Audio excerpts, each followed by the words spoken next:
Hi folks, and welcome back to RL's Garden. I'm Rob, and we're in Zone 6B, Western Pennsylvania. So I'd like to start today's video by reminding everybody that we are in Zone 6B, Western Pennsylvania.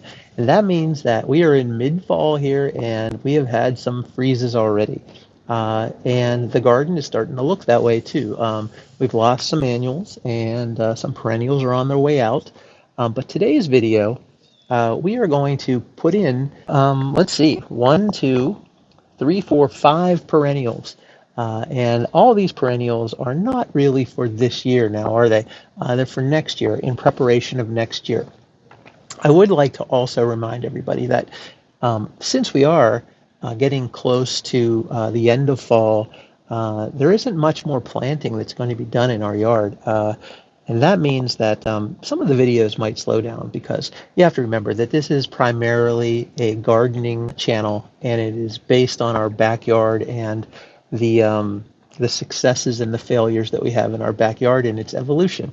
So keep that in mind. We probably won't have too many more videos over the winter. There should be a few in there. I might have a video or two documenting like a little nature walk that we may take or something like that.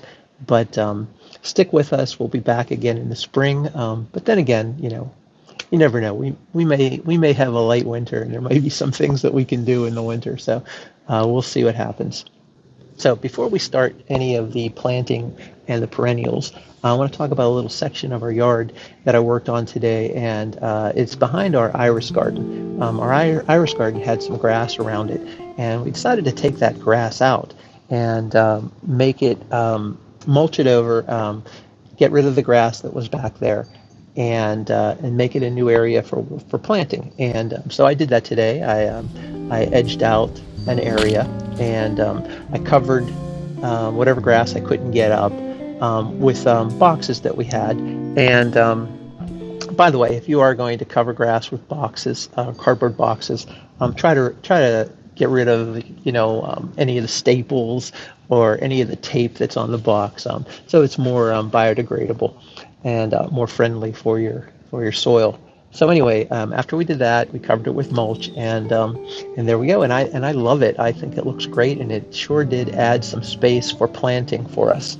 And we put actually a plant in there already, and I'll talk about that in a little bit. So anyway, enough of that. Let's get into the planting that we did. So the first one that I want to talk about that we put in, okay, was called a pigsqueak. The name of it is, pardon my if I don't pronounce it right, is a Virginia Cordifolia, and it's called pigsqueak. And this is what it says: a clump-forming perennial that makes a great ground cover. Large rosettes of glossy, dark green leaves turn purplish bronze in winter and produces small pink flowers in spring.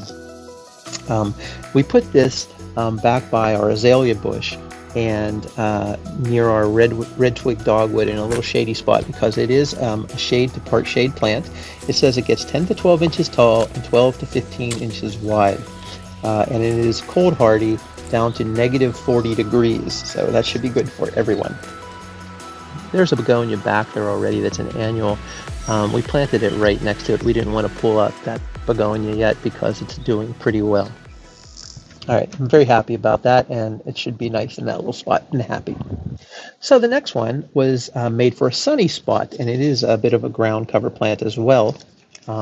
So this one is an Iberis. It's called Alexander's White, and it says, a blanket of large, pure white clusters of flowers covers the narrow leaves that are evergreen to semi-evergreen in colder climates. Blooms from mid to late spring with a tendency to rebloom in the fall. And it does need full sun, so we put it in front of our triangle garden that it gets a lot of sun. And it gets 8 to 10 inches tall and 12 to 24 inches wide. And it is cold hardy in zones 3 to 9. So it will be fine here in zone 6B as well. So next, we went and we planted a couple plants near our arbor. And the first one I want to talk about there is a Legularia dentata called Pandora. And let me describe this one to you. It says, with its shiny dark purple foliage, Legularia Pandora is beautiful in the perennial border, as a solitary, in mixed containers, or in the rock garden. It has a unique dwarf habit, and the second year, vibrant yellow flowers will appear in the summer. So I don't know if these yellow flowers are going to appear this next year, if that's going to be our second year, or the year after. We'll have to see. I don't know if they're counting this year as the first year or not. We will see. That's going to be nice, though. These flowers are really pretty. So I'm very excited about that bright yellow flower. So the next one was a really nice find. Now, by the way, we found all these perennials half off. It's a great time to look for perennials right now, by the way.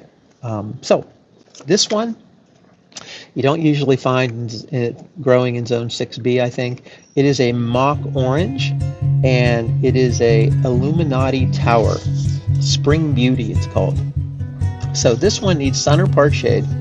We decided to put this behind the triangle garden, and now this one is zone hardy from zones 4 to 7, so it's going to be fine here in zone 6B, and it should have beautiful white flowers in late spring.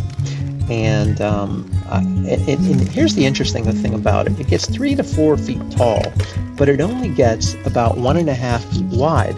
So that's going to be in a nice place right there, tucked in between our 9 bark that we have growing there and between our camellia that's there. And it should actually add a little bit of shade to that camellia as well. So that's going to be a great spot for that. It's going to look really pretty when it starts to bloom. Okay. Lastly, in the new section that we planted, we put in this sad-looking guy. It's called an Amsonia, and again, forgive me if I say it wrong. Amsonia hubrichti, and blue star. It grows clusters of sky blue flowers in late spring, and bright, rich yellow foliage in fall. So this one should get about 2 to 3 feet wide and 2 to 3 feet tall as well. And I decided to put this one right smack in the middle of the section behind our iris garden. And I think it's going to look great there. I'm pretty sure it's dormant now. That's why it looks so sad, guys. But it's supposed to grow quickly next year, and we'll see how it looks. I'm very excited about it.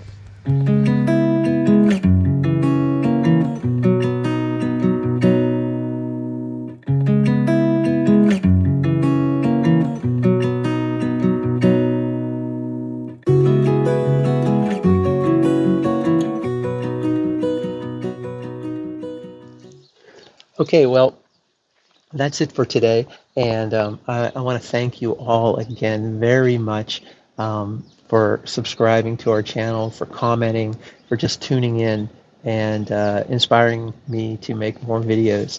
And I hope to see you again, and I hope to answer as many questions or comments as I can in the comments section, and I appreciate it. Please come back, please subscribe, and I'll see you in the garden. Take care.